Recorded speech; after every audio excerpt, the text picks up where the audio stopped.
Dès que j'arrive, ça regarde de travers, capuché parce que je suis trop cramé. J'avance avec équipe armée, je m'organise comme si je mourrais jamais. Mon amour, je vais rentrer tard, étrier bleu ciel, fait noir. Ils font tous des petits pas dès qu'ils aperçoivent la guitare. Et même dans son rapport à Dieu. Et donc voilà, c'est ça le but de l'orthopraxie. Une dernière question.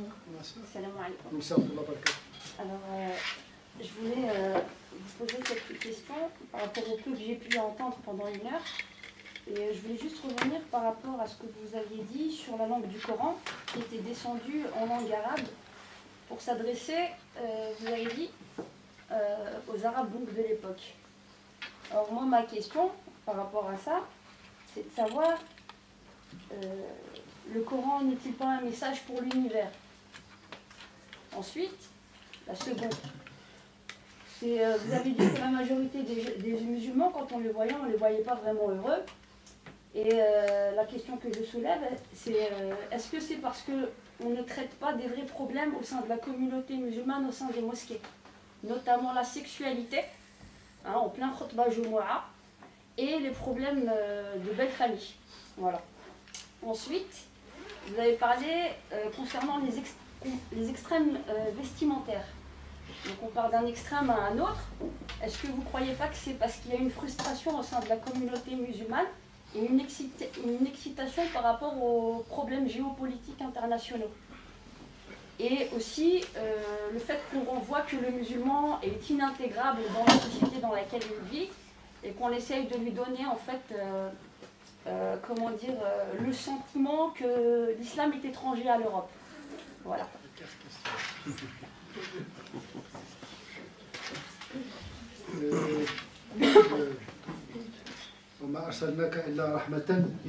Donc le prophète a été envoyé comme miséricorde pour l'humanité.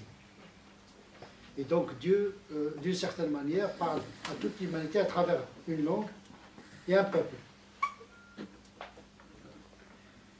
À travers un peuple, c'est-à-dire, lorsque vous lisez le Coran, d'abord, le premier concerné par le Coran, c'est le prophète lui-même.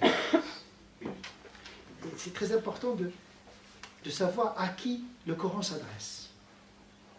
Parfois, il s'adresse au prophète. Il y a des versets que ne concernent que le prophète. Parce qu'il a un statut.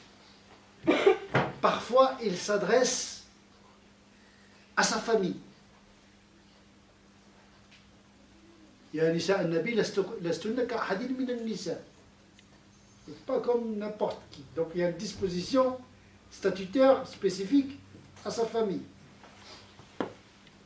Puis il est destiné Ya ayyuhan nas.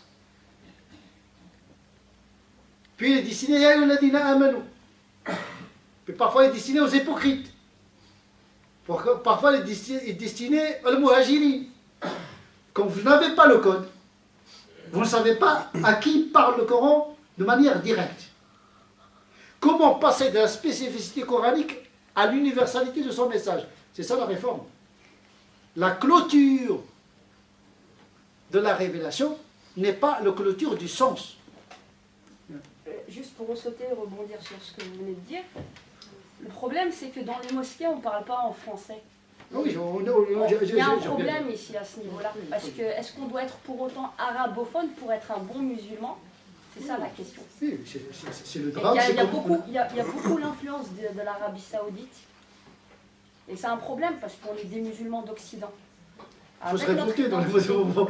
Il faut faire des manifestations, tout simplement. Je fais des vidéos dans ce sens. Il n'y a pas de souci, faites des manifestations, insurgez-vous contre les imams qui ne parlent pas votre langue.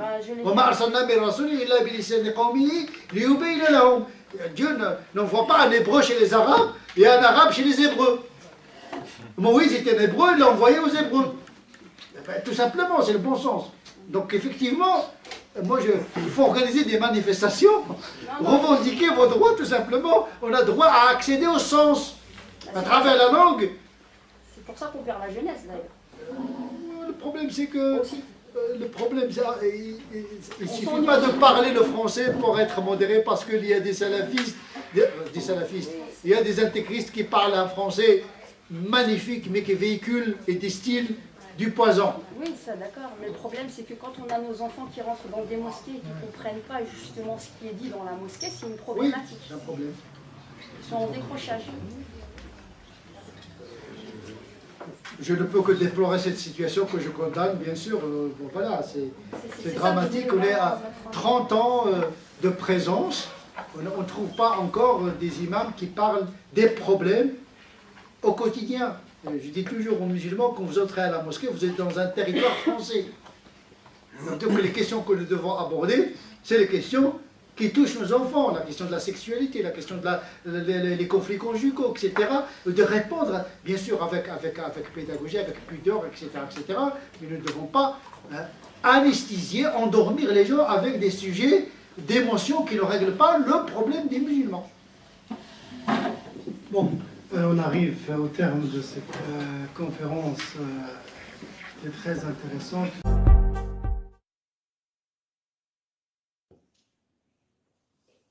Les incendies des écoles m'ont autant choqué que la majorité des personnes et des parents, tout simplement parce qu'on ne se sent pas concerné par ces incendies.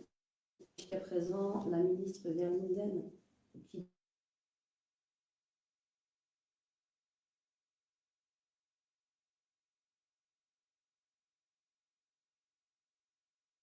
on pourrait très bien supposer que ces incendies ont été faits sous faux drapeau, puisque un an après, avec toutes les caméras de surveillance que nous avons, lorsqu'il s'agit de pourchasser n'importe quel criminel, on sait vite les retrouver en Belgique, avec toutes les caméras NPA qu'on a à tous les niveaux, on saurait vite faire, comment dire, le grand jour sur les coupables.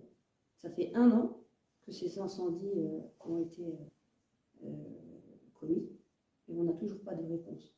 J'en ai pas plus que la ministre et je ne saurais pas me rendre coupable de quoi que ce soit, tout simplement parce qu'on a essayé de nous faire dire et de nous faire endosser cela, alors que nous étions des parents contestataires de ce programme, ce guide Evras qui a été fait par des ASBL, des associations militantes, sans d'ailleurs l'accord des parents. Il faudrait revenir en arrière sur l'historique déjà, de comment la ministre de l'époque, Marie-Dominique Simonet du groupe CDH, a mis sous couvert, comment dire, sous la pression en fait des plannings laïques, des fédérations laïques de planning familial, a inscrit les VRAS en 2012, alors que nous n'étions pas encore à la 6e réforme de l'État.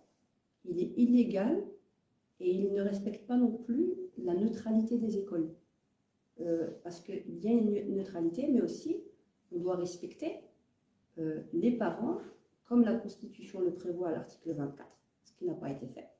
Donc pendant 10 ans, en fait, les parents ont été laissés dans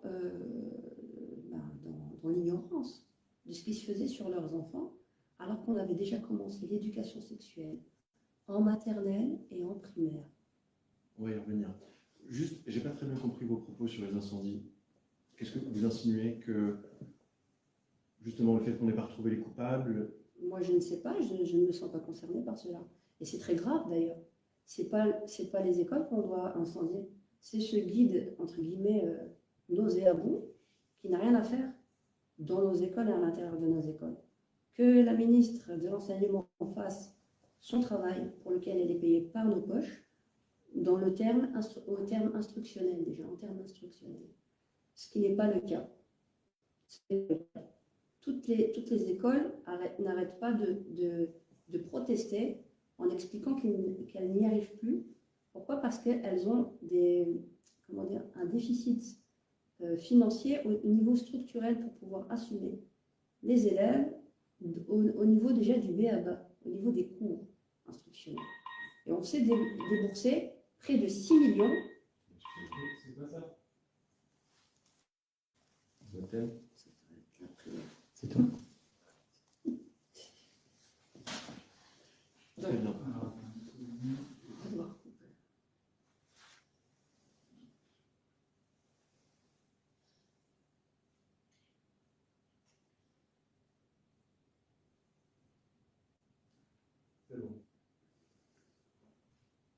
Est-ce que vous pouvez vous présenter? Alors, je m'appelle Radia Oulepsir. Je suis née à Paris en 1979. J'ai fait mes études à Agnières-sur-Seine, dans les Hauts-de-Seine, en 92. Puis ensuite, j'ai fait aussi mes études dans le Val d'Oise. À 20 ans, je me suis expatriée en Belgique. Puis j'ai travaillé dans des sociétés multinationales. J'ai fait un parcours à la base électrotechnique et puis des études d'analyste programmeur. Et j'ai aussi écrit un livre assez pamphlétaire sur la société qui fait près de 1200 pages, que j'ai divisé en plusieurs tomes. Et je suis pour la liberté d'expression totale. Aujourd'hui, on voit bien qu'on confisque aux citoyens un maximum de ses droits et on fait de l'inversion. Donc, nous sommes citoyens engagés et citoyennes engagées, des parents, et on est là pour défendre notre intérêt et l'intérêt de nos enfants. Et les seuls éducateurs ici sont d'abord les parents. Et je suis une féministe, mais pas ultra féministe.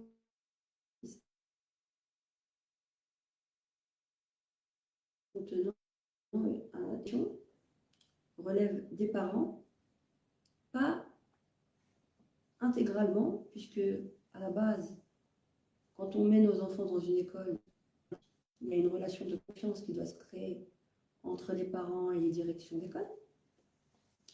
Cette confiance a été rompue, pas de notre côté, elle a été rompue par les manigances et les procédés antidémocratiques qui ont été faits sur nos enfants et désastreux qui ont été faits sur nos enfants. Et aujourd'hui, il s'agit de parler de l'autorité parentale avant de parler du droit de l'enfant avec des lobbies qui veulent faire tout et n'importe quoi sur nos enfants. Et ça, je sais le prouver, tout simplement. Pourquoi? Parce que ça fait 10 ans que je fais de la veille sur tous ces acteurs associatifs. Et quand je criais au loup, on ne me croyait pas à l'époque, en 2015.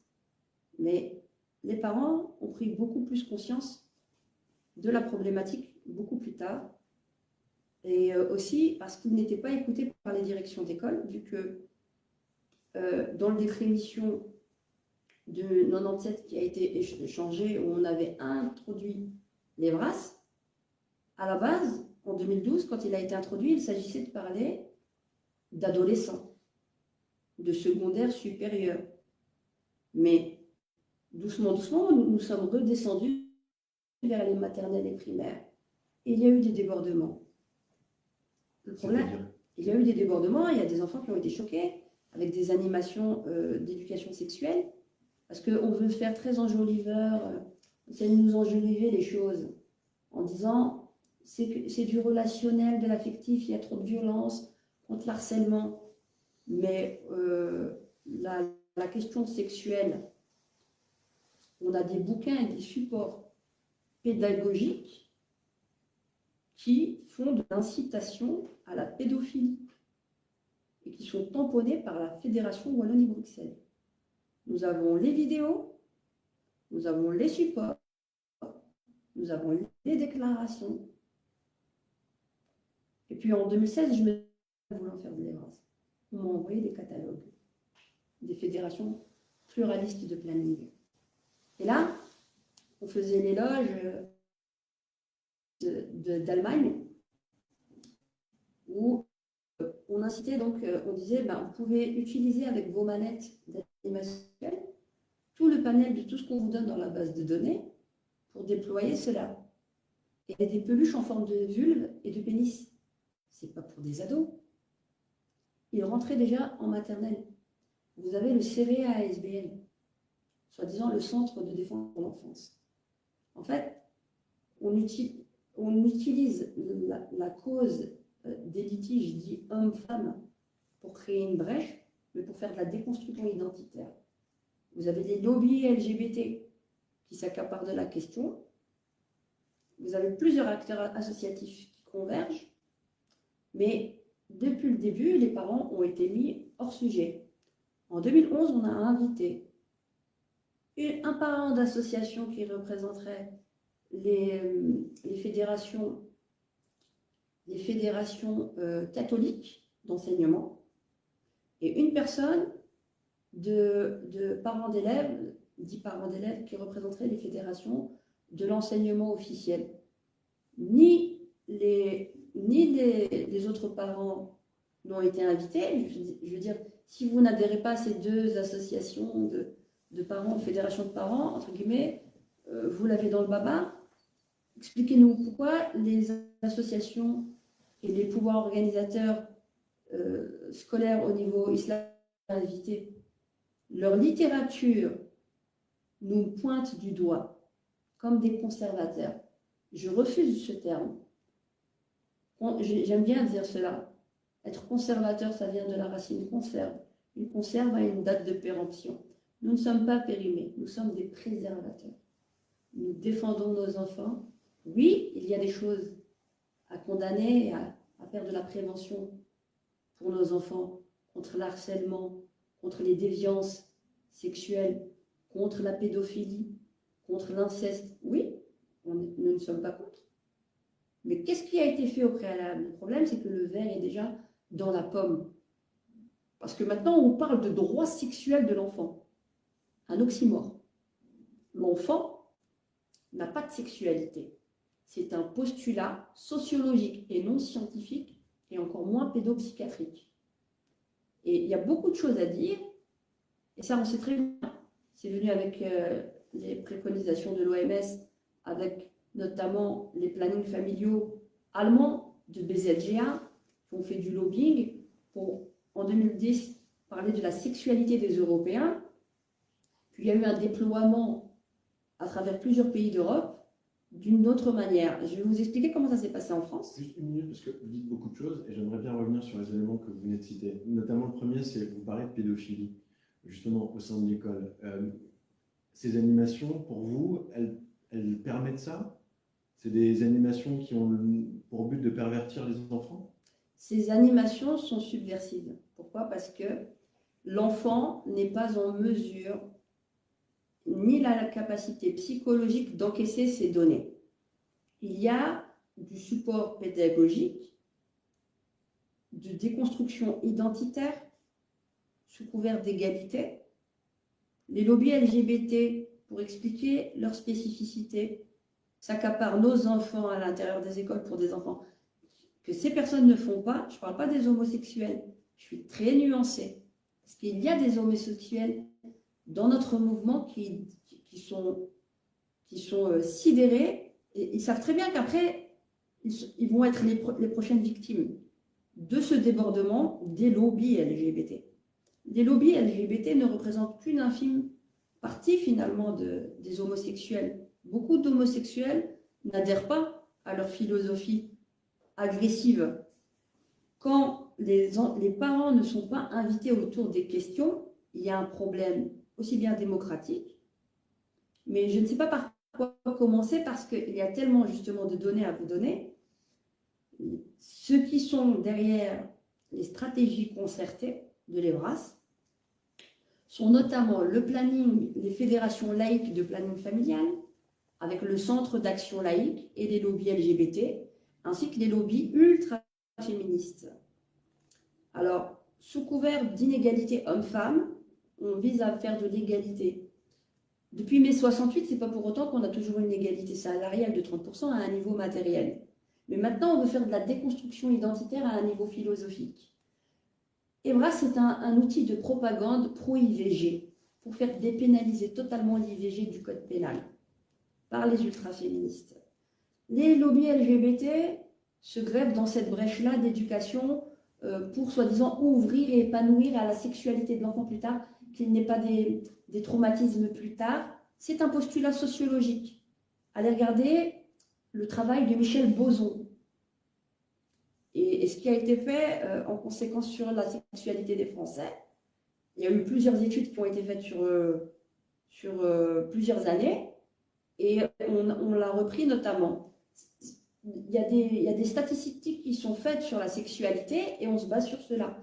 Il n'y a rien de scientifique. C'est d'abord sociologique et un postulat. Un enfant n'a pas de sexualité. Un enfant a de la sensorialité. Ça, c'est une chose. Et ça, ce sont des pédopsychiatres qui le disent. Des pédopsychiatres qu'on essaye aujourd'hui.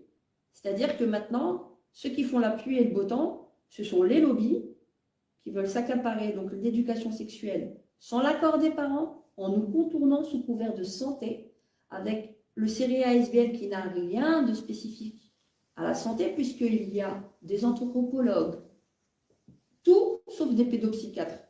Tout sauf des pédopsychiatres. Et vous avez la ministre, Christine Montréal, qui reprend cette étude. Alors, on va nous parler d'homoparentalité, on va nous parler de beaucoup de choses. On va essayer de nous présenter comme des homophobes. Quand, dans la note interfédérale contre l'homophobie et la transphobie, on met les VRAS comme un outil à l'intérieur des écoles permettant d'enlever cette homophobie à la racine, on fait de l'intrusion éducationnelle des parents et on montre les parents comme étant défaillants par défaut et comme étant des pressions sociales d'inégalité. Les parents sont devenus des pressions sociales en fait sur leurs enfants. En fait, c'est un rapt parental qu'on est en train de voir sous nos yeux, de l'autorité parentale, mais aussi de notre droit le plus absolu et inaliénable d'éduquer nos enfants. Pour qu'il y ait un partenariat, il faut qu'il y ait déjà consentement de la part des parents. Est-ce qu'on nous a demandé la permission de faire cela? Pour des cours philosophiques, on nous fait signer des documents. Est-ce que oui, vous voulez que votre enfant participe à quel cours de morale, cours de religion israélite, catholique, protestante, islamique? Oui, on nous fait signer un document. Est-ce que nous sommes d'accord ou non? Pourquoi ça n'a pas été fait pour les animations EBRAS? Les plannings sont des associations extérieures à l'école. Les enfants, notamment ados, il faut faire de la prévention, n'est-ce pas? On n'est pas contre. Mais ils se sont créés une niche. On s'est retrouvé avec en 2012-2013, le protocole de 2013 avec Marie-Dominique Simonet qui disait qu'il ne s'agissait pas de se substituer aux parents. En 2019, c'est-à-dire 6 ans, ces associations-là ont eu des financements à raison de 300 000 € annuels, puis ensuite 400 000, 500 000, 600 000, et elles ont commencé à rentrer dans les écoles par rapport à l'autorisation qu'avait donnée la ministre Céline Frémaux.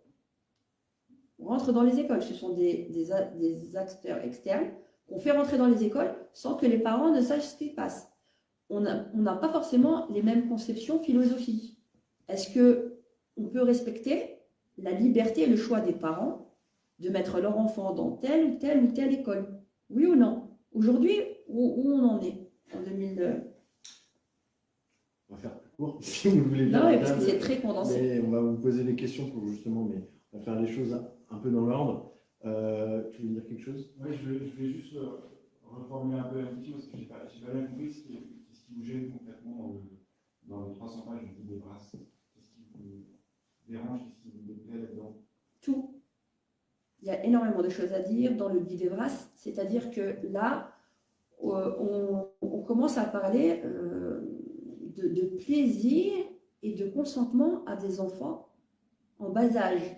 C'est pas pour rien que de l'autre côté, avec le Centre d'action laïque, qui a plaidé dans son mémorandum 2024, mais déjà depuis 2014, que l'école devrait être obligatoire à 3 ans. Pourquoi? Pour s'accaparer le plus tôt possible nos enfants, et ce sont comme de la pâte à modeler, on les modèle comme on a envie, au détriment de ce que veulent faire les parents avec leurs enfants en termes éducationnels. Et là, on rend tout obligatoire. Ça s'est cristallisé en 2019, quand la ministre Caroline Désir est rentrée en fonction. Elle a remanipulé le protocole de 2013 et elle a fait l'accord de coopération entre la FOEB, la communauté française et la COCOF. Et là, c'était une manière de ne plus laisser le choix aux parents, sans qu'ils aient... En 2019, ils n'étaient même pas au courant, hein. Mais on faisait déjà de l'éducation sexuelle à leurs enfants en maternelle et primaire. Donc c'est déjà anticonstitutionnel. Mais pour revenir sur le guide EBRAS vient de SOS SIDA. qu'on appelle aujourd'hui l'ASBL OIS avec Madame Drouzi et les fédérations laïques de planning familial. Il a été pondu par eux. Il n'y a aucun spécialiste autour de cette table. Ils se sont autoproclamés experts.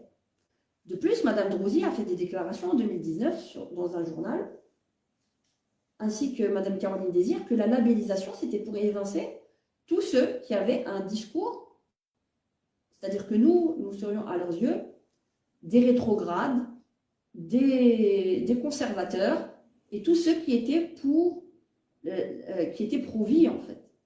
Et on nous appelle des anti-choix. Les mots ont leur importance. Pour l'instant, l'IVG, c'est bel et bien ceux qui sont pro-IVG, qui ne laissent pas le choix au fœtus de vivre. Nous sommes des humanistes.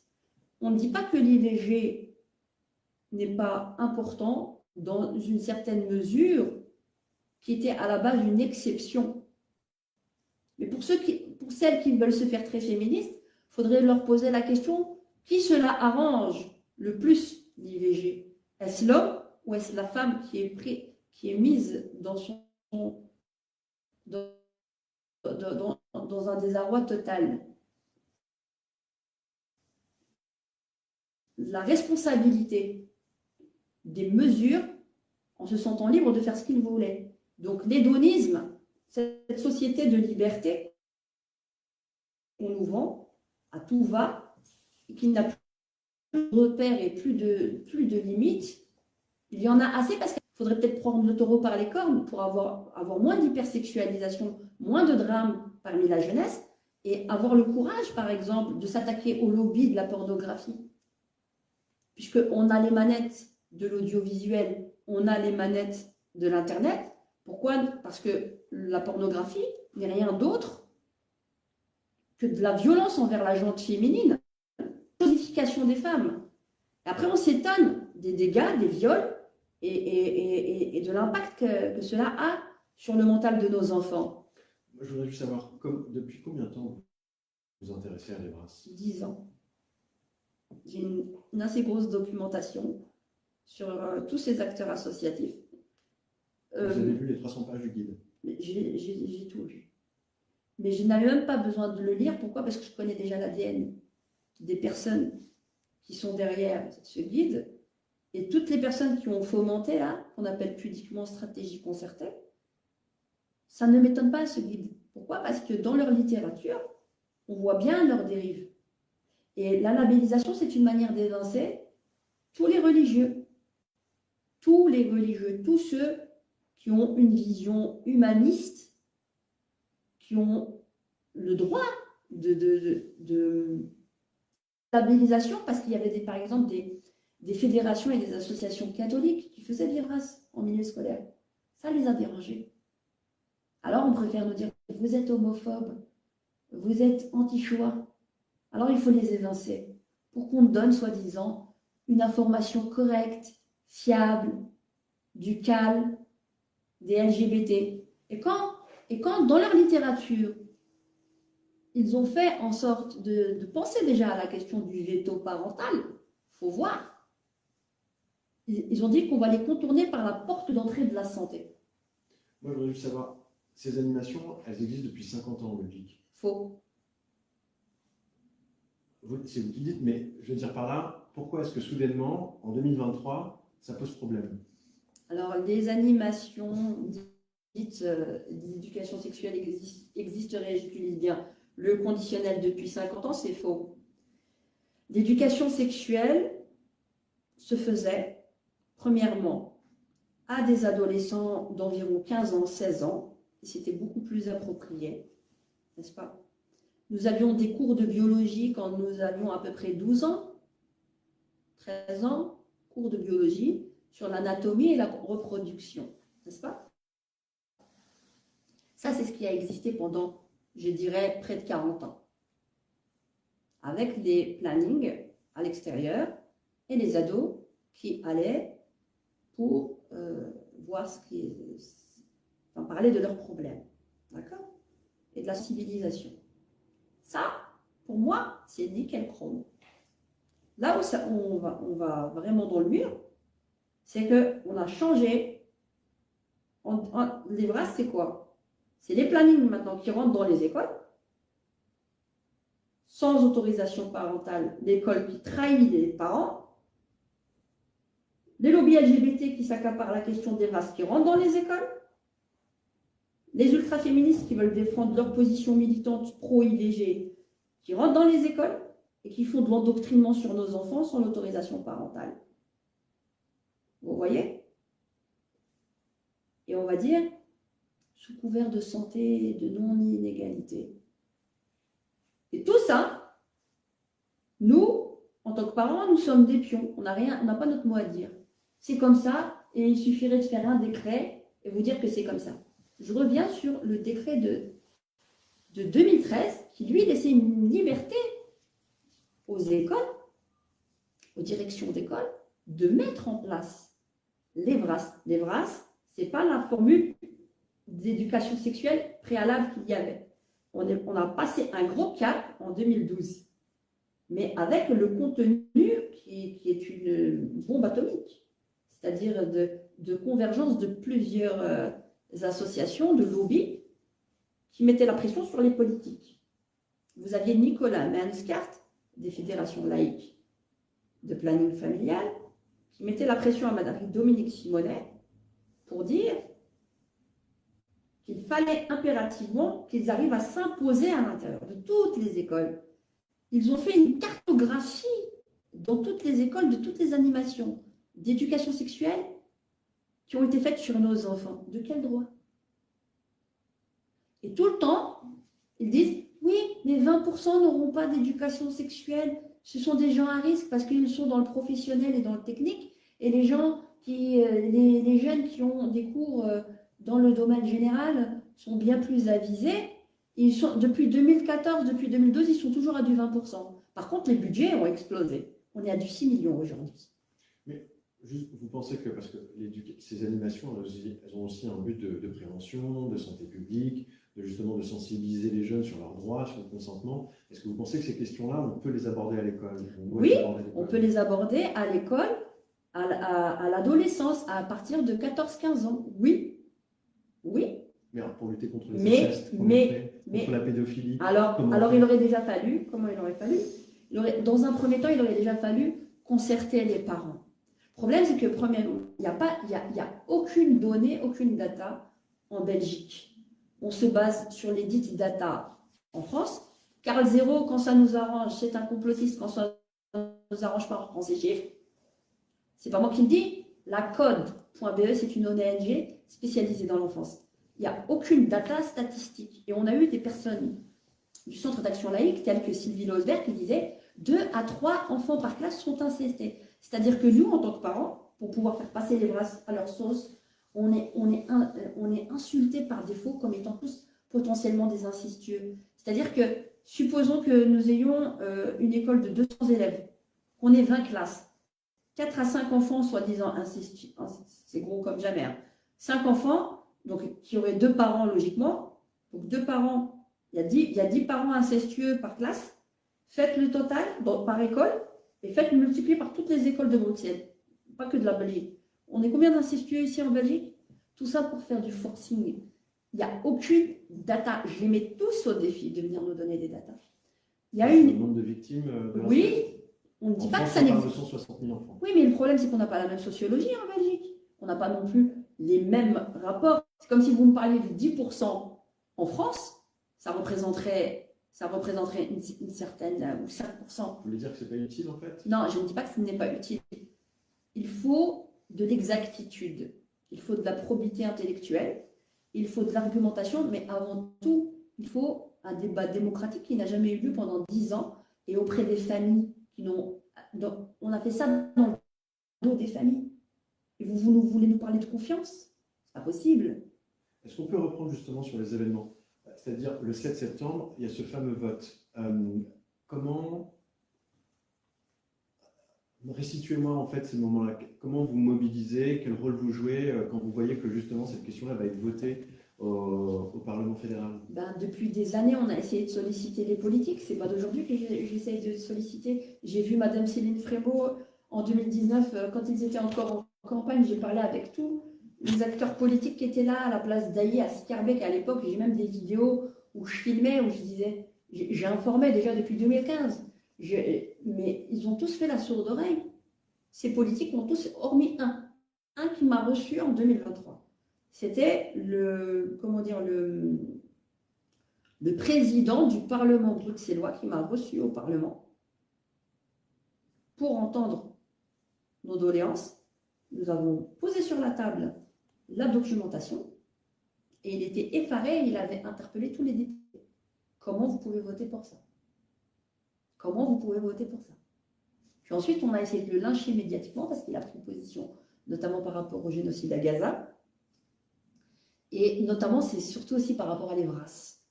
Pourquoi? Parce qu'il nous a reçus. Et ensuite, une responsable à l'intérieur du Parlement, sous l'appel de Mme Caroline Désir, lui a dit, parce que Mme Caroline Désir, on lui a dit, mais pourquoi vous les avez reçus? Moi. J'ai rencontré Mme Caroline Désir le 11 février 2024 aussi. Je voudrais juste revenir sur la date du 7 septembre, parce qu'elle est assez importante. À ce moment-là, justement, il y a le vote à l'Assemblée fédérale. On ne semble pas mesurer, on ne semble pas voir qu'il y ait une contestation, en tout cas sur Guy Demras. Les députés sont surpris de voir qu'il y a des manifestants devant. Expliquez-nous, vous étiez devant le Parlement ce jour-là? Moi, ce jour-là, j'étais devant le Parlement bruxellois. D'autres étaient devant le Parlement de la Fédération Wallonie-Bruxelles. Moi, pourquoi j'étais devant le Parlement bruxellois, même si nous étions peu?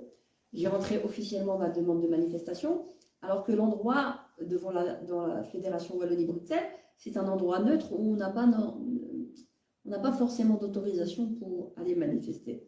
C'est un endroit où on est censé circuler, où on ne peut pas faire des manifestations. On sait y venir, mais il n'y a pas d'autorisation spécifique à avoir. Donc moi, par sécurité, j'ai été au courant et au fait que d'autres mobilisaient. Moi, de mon côté, j'ai rentré les choses officiellement. Je m'étais dit que si ça dégénérait, eh ben, officiellement, de l'autre côté, ben, il y a des choses qui sont faites. Et puis même des policiers m'ont dit, mais vous ne voulez pas aller les rejoindre là-bas? Peut-être que vous pourriez les influencer. Je dis, mais au nom de quoi? Parce que je ne connaissais pas tous ces parents. Plein d'autres parents se sont mobilisés, savaient ce qui se passait. Mais nos politiques n'ont pas voulu nous entendre pendant 10 ans, je veux dire. Ce n'est pas quelque chose de nouveau. Quand les parents allaient allaient se plaindre auprès des directions d'école, qu'est-ce qu'on leur répondait? Madame, monsieur, c'est comme ça fait partie des missions d'école. C'est comme ça, vous avez mis votre enfant, c'est comme ça. On ne cherchait pas à les entendre, à les écouter. Il n'y a pas eu de dialogue, il n'y a pas eu de débat démocratique autour de ces questions sociétales qui quand même concernent nos enfants. Donc tout le monde se met autour de la table, sauf les parents. Et on estime ça totalement démocratique. Pourquoi? Parce qu'on est vu par défaut comme étant le problème. Et dans leur littérature, s'ils disent que comment contourner le problème du veto parental, dans leur propre littérature, parce qu'ils voient bien ce qu'ils sont en train de faire. Ils voient bien que c'est illégal ce qu'ils sont en train de faire. Et pendant 10 ans, ils ont travaillé catimini pour essayer de rendre légales les choses, en contournant les parents.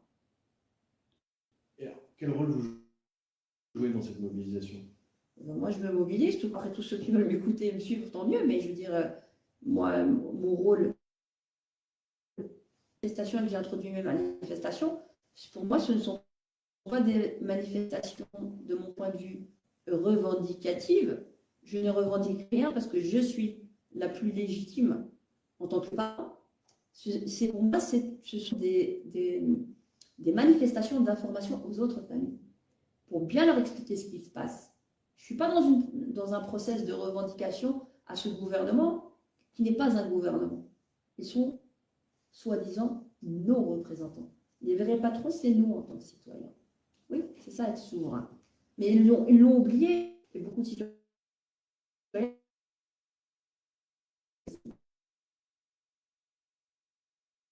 C'est merveilleux, vous y prenez comment? J'essayais en fait, on m'a fait tellement de mauvaise publicité que c'est quelque part par rapport aux médias contestataires qui ont voulu me montrer du doigt comme étant une extrémiste, une complotiste, ils ont fait ma pub. Et les gens sont venus plus naturellement vers moi par la suite. Il n'y avait pas de réseau, comme ils l'ont dit, comme ils ont menti. Il y avait 0 réseau. C'était des parents qui étaient déjà fâchés parce qu'ils voyaient ce qui se passait dans les écoles, sauf qu'on essayait de taire cela. Et puis on a convergé, chacun a mobilisé les gens qu'il pouvait de son côté, et ça a créé la marée de gens qu'on a vu le 7 septembre. Et qui étaient vos alliés, justement? À la base, j'en avais pas. J'étais depuis 2015 toujours à manifester quasiment seule. Nous étions 2, 3, je faisais les mosquées, j'essayais d'expliquer à beaucoup mais on ne me comprenait pas. Je voyais venir la vague. Ce que nous vivons ici, je le voyais déjà depuis 2015. Et qu'est-ce qui a fait? Ça a pris tout seul, je sais pas. Bon, pour les croyants que nous sommes. À partir de quel moment vous avez compris que ça prenait? Le 17, quand j'ai vu toute la foule. On était près de 2000-2500. Là, j'ai dit, je suis pas seule. Et ça m'a réconfortée parce que je me dis, je suis pas dingue. Et il y en a qui ont compris l'ampleur. Il y a beaucoup de gens qui sont venus par la suite me voir et m'ont donné leur témoignage. Pas plus tard qu'il y a près de la dernière manifestation que j'ai faite, c'était au 24, on était très peu, une bonne vingtaine, trentaine, pas plus. Mais j'ai fait mon texte pour bien expliquer les retards du problème, pour que ceux qui verront plus tard la vidéo comprennent de quoi il s'agit. Il venait de se faire violer par 2 autres enfants, de son âge plus ou moins. Il y a des supports pédagogiques. Les enfants n'ont pas la maturité pour aborder ces supports. Des supports très dangereux. Le pire, c'est quoi? Qu'ils sont tamponnés par les fédérations au droit de libre. Vous cautionnez le fait qu'on parle de plaisir pour une fille de 3-4 ans avec des images, du support pédagogique, des éditions nez à nez. Par exemple, Éléphantine découvre sa Lisette et Reynardo son zizi. Tamponnée et reconnue par Caroline Désir. On la voit photographier avec eux et en même temps, la base de données des fédérations et de la FOIB, c'est du ministère, dans la base de données de Evras. On est où? On parle de masturbation à la petite. Et donc, tous ces arguments-là, je veux dire, vous les partagez avec d'autres, c'est-à-dire ces inquiétudes? Moi, tout ce que je dis, c'est factuel, je sais tout prouver. Parce que le 17 septembre, vous parlez du 17 septembre à l'instant, à vos côtés sur l'estrade, il y a quand même Alain Escada, Oui. il y a Daniel De Wolf, il y a vous, enfin, il y a aussi... J'étais l'organisatrice, mais le 7 septembre, c'est-à-dire 10 jours avant, c'est la RTB en fait, qui a fait la pub, parce qu'on ne se connaissait pas. Mais quand elle a fait le mauvais article sur nous, on a dit, il y a cette personne, c'est comme ça, on ne se connaissait pas. On s'est connus pas après. On ne se connaissait pas. Moi, j'ai jamais vu Alain Escada. J'entendais parler de lui, je veux dire, voilà, sans plus. Mais j'ai ni son téléphone, je ne le connais pas. Pas plus que c'est là. Ce jour-là, il était là. Il s'est invité à la manifestation. Bah ouais, comme tout le monde, les parents sont tous venus. Est-ce que vous avez été surprise par cette mobilisation, par cet élan qu'il y a eu ce jour-là? Bah, j'étais très contente en fait. Ouais. J'étais surprise, je me disais, je ne sais pas s'il y aura du monde, mais j'espère qu'il y aura autant de monde que le 7, qu'au 7 dernier. Et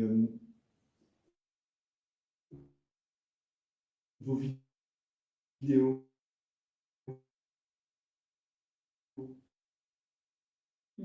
quels échos elles ont eu? En 2015, je crois qu'on se serait mobilisé bien avant. C'est par la suite que ça... Je pense que la mayonnaise, elle a vraiment pris et qu'ils ont vraiment pris conscience au 7, un peu avant, avec leur expérience personnelle.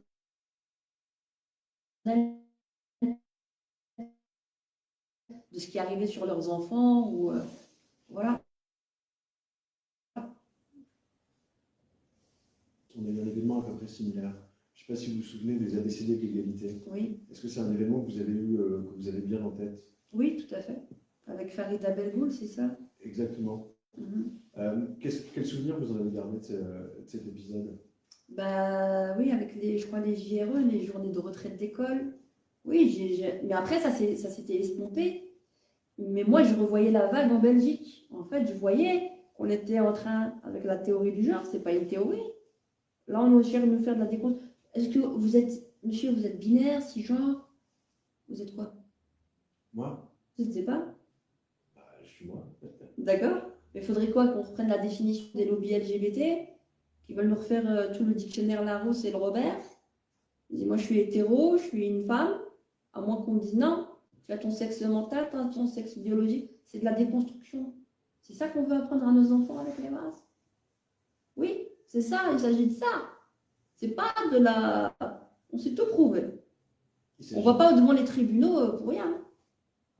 Mais je veux dire, en tout cas, en ce qui concerne les ABCD de l'égalité, il s'agissait de lutter contre les stéréotypes de genre. De dire aux enfants qu'en fait, une fille peut aimer une autre couleur que le rose, qu'un garçon peut aimer une autre couleur que le bleu, que si une petite fille a envie de jouer aux voitures, c'est possible, et qu'un petit garçon peut jouer à la poupée, ça pose pas de problème. C'était ça les stéréotypes de genre. Oui, mais on avait besoin de ça. On avait besoin de l'Evras ou des stéréotypes. Est-ce qu'on avait besoin de ça pour le faire? Moi. J'ai fait des études d'électrotechnique dans les années 90. Nous étions 2 femmes au lycée, 2 filles en classe. Il n'y avait que des garçons à moustache dans notre classe. Ça ne nous a jamais posé problème. On est féministes, on peut faire un travail et des filières d'hommes, il n'y a pas de problème. On n'a pas eu besoin de l'Evras pour ça. On n'a pas eu besoin des ABCD de l'égalité pour ça. Ce qui est visé, c'est autre chose.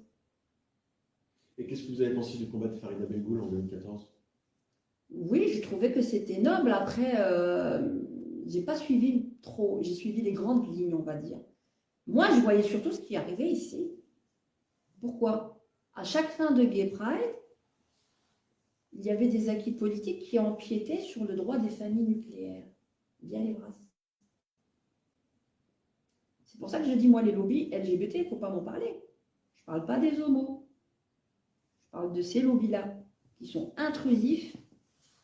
Et vraiment, il y a des choses, chaque fois, en plus de ça, sans compter toutes les incivilités qui relèveraient normalement du code pénal, hein, qui se propagent pendant les Gay Pride. Normalement, il y a atteinte aux mœurs, il y a plein de choses. Pourquoi les policiers ne verbalisent pas? Ils ne font pas leur travail. Après, on s'étonne de la décadence de la société. Il n'y a pas de frein. Maintenant, on nous parle de l'émancipation sexuelle. On est où? On veut quoi? Nous faire quoi? C'est quoi en fait? On veut nous faire un mai 68 à l'envers avec nos enfants? Vous savez que vous utilisez les mêmes termes que vous parlez d'endoctrinement, de lobby LGBT, vous utilisez les mêmes termes qu'Éric Zemmour. J'ai pas attendu Éric Zemmour pour penser par moi-même. D'ailleurs, je le conspue. Mais bon, c'est encore autre chose. Mais vous partagez le même. Mais moi, je ne maxe pas ma vie en fonction de ce que dit M. Éric Zemmour. Je suis moi, je suis Rabia, et c'est largement suffisant. Mais parce que du coup, on peut s'interroger justement du fait que vous parliez, que vous dénonciez un peu. C'est peut-être lui qui parle comme moi, non? Peut-être qu'il me connaît, je ne sais pas. Non. Mais est-ce que, parce qu'on vous a souvent comparé, enfin, France, est-ce que vous avez été la Farida Belgoul de l'Evras? Non, je ne me vois pas comme ça. Pas du tout. Moi, je suis avec tous les parents. Je suis pour la liberté, la véritable démocratie. On va se dire des choses qui piquent. Mais une démocratie en bonne santé, c'est une démocratie où on peut vraiment dialoguer. On ne se fait pas fustiger par tous les lobbies qui se prétendent, s'autopromeuvent comme étant les défenseurs d'une cause et finalement nous font de la dictature. Parce qu'après, on pourra plus parler. Moi je suis fugitif, ennemi public, gangster ou caille. Je suis, ça fait divers, un remake de Bonnie and Clyde. J'ai la salmanie, l'habitude de changer d'identité. Je suis un produit du quartier, donc sécurité. Mettre ma haine sous calmant, me tuer mentalement. Empêcher d'être un homme, ils se sont gourés totalement. Marginage précis, a choisi de se faire la paix. Même en pleine cour d'assises, il faut voir comment je m'appelle. Allez courez, je suis une proie si je me livre. Allez courez, vos lois me croient mais je suis libre. Vous êtes courés, juge, commissaire ou maton, entouré de bras cassés. Vous êtes le chien, je suis le bâton. Allez courez, je je suis là pour vous faire suer. Allez, courez, je me rends quand vous m'aurez tué. Vous êtes courés, si vous pensez me mettre en cage, je protège moi de mes amis, mes ennemis, je m'en charge. Contre l'État, ces institutions, en gros, telle est ma mission. Ils sont dans tous leurs états, à chaque apparition, ayant choisi de les narguer. Le commissaire est claqué,